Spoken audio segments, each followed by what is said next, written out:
Today, I want to talk with you about something that few understand. Something that is so obvious when you learn to see it, but that even throughout the centuries, many people have just turned a blind eye towards. And that is the power that is buried in the pages of Scripture. And this power can really transform your life. It's transformed mine. And I'm not talking about this from some religious belief, some blind devotion, old dogmas, or man-made laws. I'm really talking here about a very ancient, universal, spiritual technology. Now, this secret really is encoded in verse.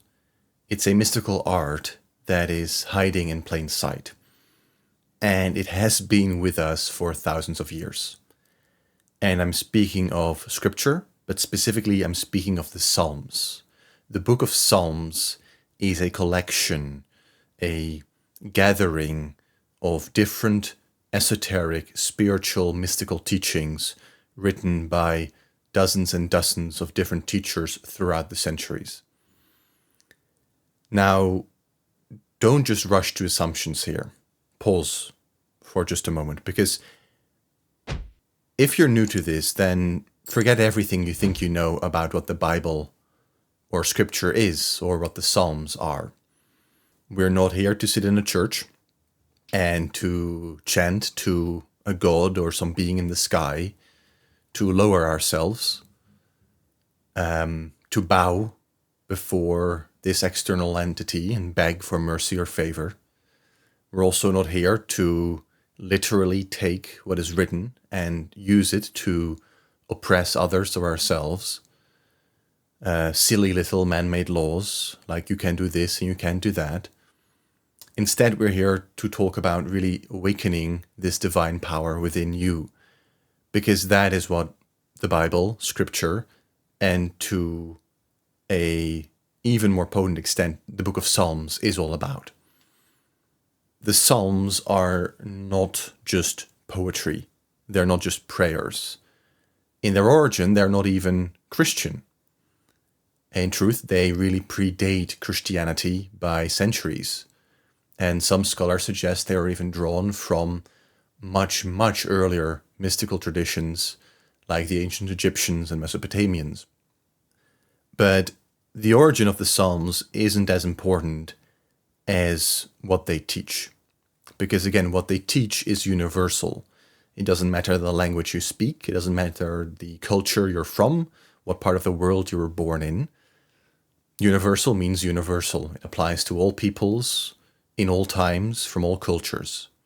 Because they're a bridge between worlds of the outer world, which is the world of form, the world of physicality, and the inner world, the world of spirit, the world of imagination, the world of the Christ.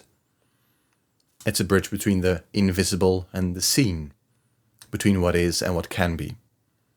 And when you begin to properly understand this, they really begin to reveal these truths that are so very hermetic in their core. As it says in the Kabbalion, the all is mind, the universe is mental. And the Psalms, when read in the correct way, are designed to help shift you into that correct frame of mind, to help you rewire your own awareness, and to lift you from states of fear, of lack, confusion, doubt, pain, limitation, and to help you return to your true dwelling place, the state of knowing that you are the open power. A state of gnosis is the word the ancients used. So again, let's be clear here. This is not about religion. It's not about belief or faith in the traditional sense. It's about faith with a capital F. It's about an application of this faith in your own ability, in your own very nature. This is about understanding how these sacred verses, the Psalms, work, not as worship, but as a spiritual practice, as something you do, as something you apply. When I teach the Psalms to my students, I don't teach them as external pleas. I teach them as an inner alignment that takes place in 150 different ways, because there are 150 different psalms. A wonderful collection that, when you begin to apply and learn this language in which they are written, you will feel and come to know this truth. I'm not talking to you about this for you just to accept it without any evidence. Use this knowledge, apply it, and bring me the results, because many people that begin to apply this, they come back to me within a week or two telling me, Aeon, this sounds crazy, but it worked. And it works in these truly miraculous ways that you can't even begin to predict. So when you do this with sincerity and understanding, and we'll get to how to do this in just a moment, but reality really begins to reshape around you. Some people have called the Psalms the spell book of God, myself included. But you're not casting spells here in the Hollywood sense, right? We're not playing Harry Potter here. We're not manipulating the external. We are using this knowledge, these psalms, as tools to reorder the internal. And when you reorder that internal state of being, that is the only place that true change can happen. Because, again, see that consciousness is the only reality. And this is the great secret that is taught by the mystics, the sages, the prophets, the adepts from all cultures all across the world.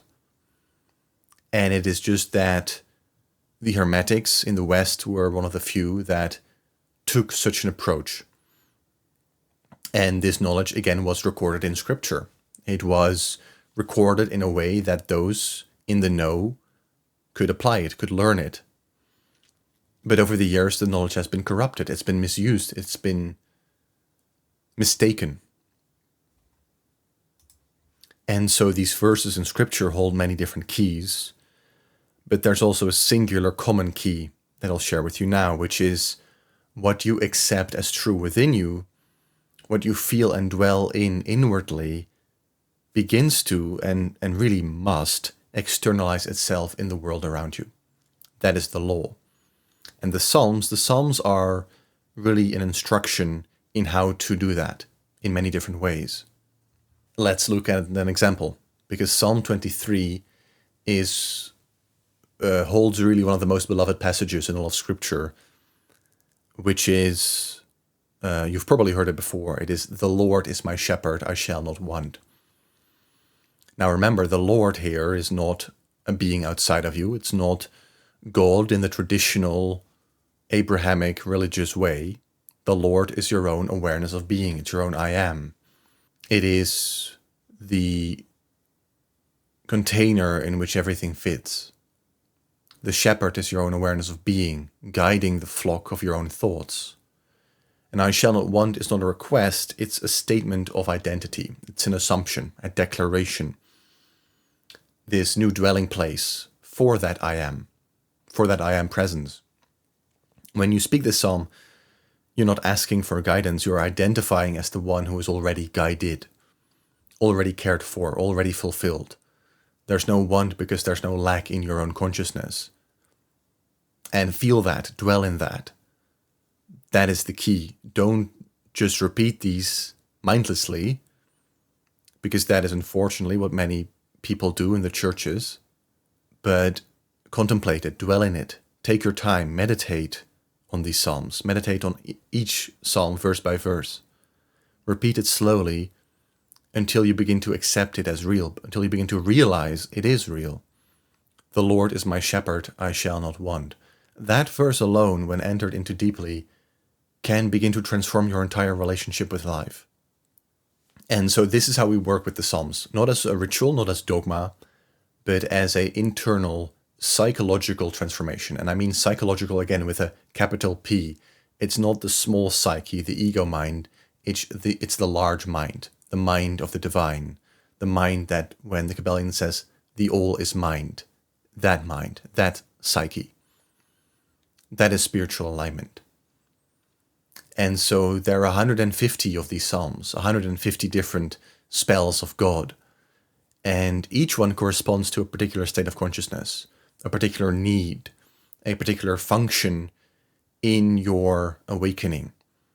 Some psalms are for healing, some for love, protection, others for wealth or wisdom, spiritual growth, and some for very, very specific things like aiding childbirth or good luck in a court case. And some are not for getting anything at all, but for cleansing the soul, for cutting away illusions, for dissolving or overcoming the ego and revealing the light within you.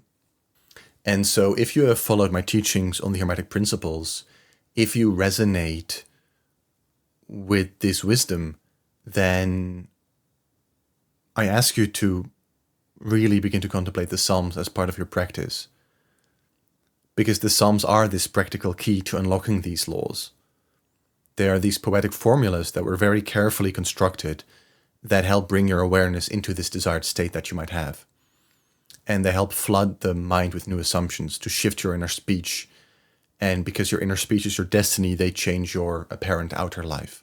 In the Gnostic texts, known as the Gospel of Thomas, it is written, "If you bring forth what is within you, what you bring forth will save you." And this is exactly what the Psalms help you do. They help you bring forth the divine within. They stir up the soil of the subconscious mind to help you implant these seeds of truth.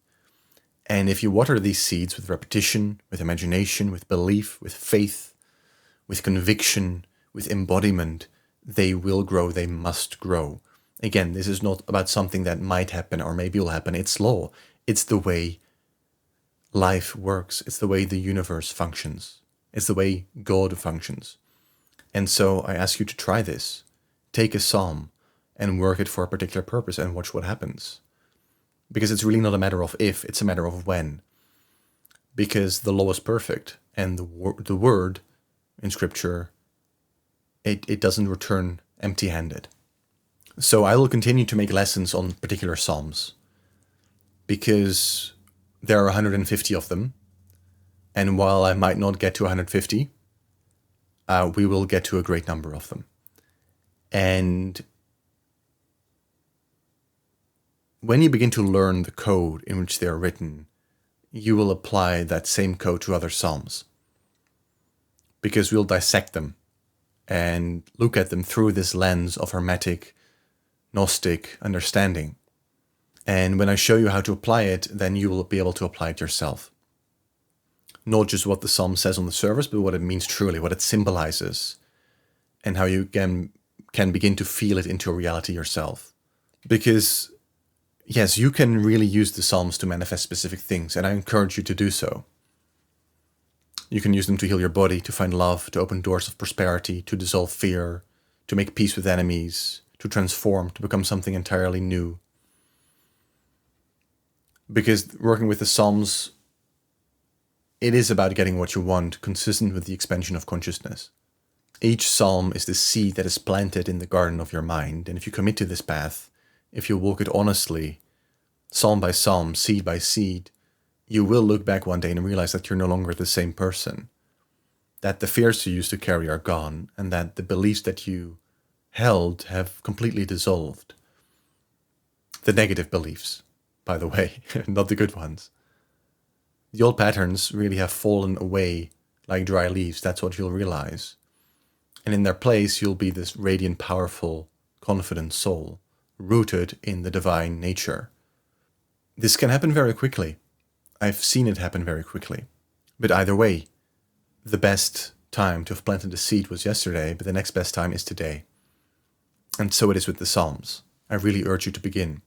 Every psalm being a seed of holy, living word of divine power, when you begin to engage with these, not through this mindless repetition, but by a immersion, a contemplation, an inner digestion, these seeds that are planted in the fertile soil of your consciousness really begin, invisibly at first, they begin to grow, to stir, and they awaken these qualities that each psalm represents. And if you continue to return to it, to water it with attention, nourish it with feeling, and give it the light of understanding, then these seeds become wonderful flowers, trees, bushes, bearing fruit of its kind. right? Psalm 1 says it so very clearly. He shall be like a tree planted by rivers of water. That's not poetry for its own sake. It's spiritual law. The man who delights in the law of the Lord and meditates in it day and night becomes rooted, grounded, and blessed. And his life becomes fruitful. Everything he does prospers because his roots are in the living stream of divine awareness. Now imagine this, there are 150 such seeds. And each psalm contains a different spiritual frequency, you could say, a different seed of light and power. Some purify, some heal, some protect, and so on.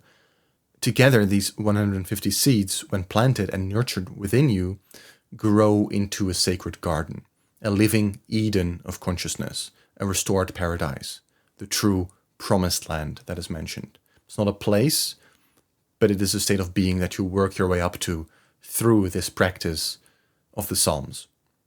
So understand this. They're not just poetic prayers. These are potent spiritual technologies that are encoded in the language of the soul, which is the language of symbolism. It's waiting to be activated in you. And so don't take it literally. Don't take it historically. These are not talking about figures who lived thousands of years ago. They're talking about figures that live within you right now, in the eternal present. So begin this journey with the Psalms of Purification. That is what I recommend my students. It is what I did myself. Because the Psalms of Purification is a wonderful collection, a grouping of psalms that help you clear away the weeds of your garden.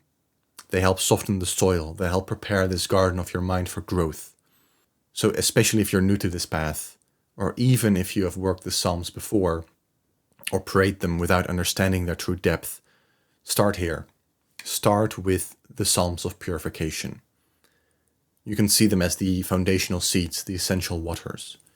They help cleanse the roots of resentment, doubt, fear, guilt, all of these things that really hold back the wonderful growth of your own garden.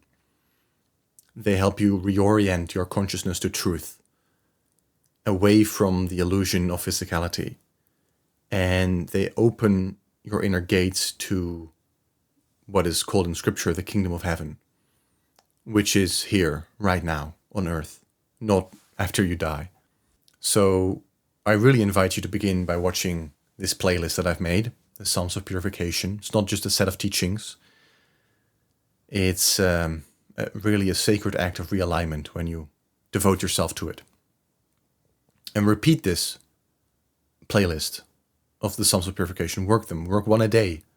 And keep repeating it until you feel ready to continue to other psalms or other lessons. As you walk this path, psalm by psalm, seed by seed, trust me, you will begin to see it. Not just in your imagination, but you will see tangible results in your life.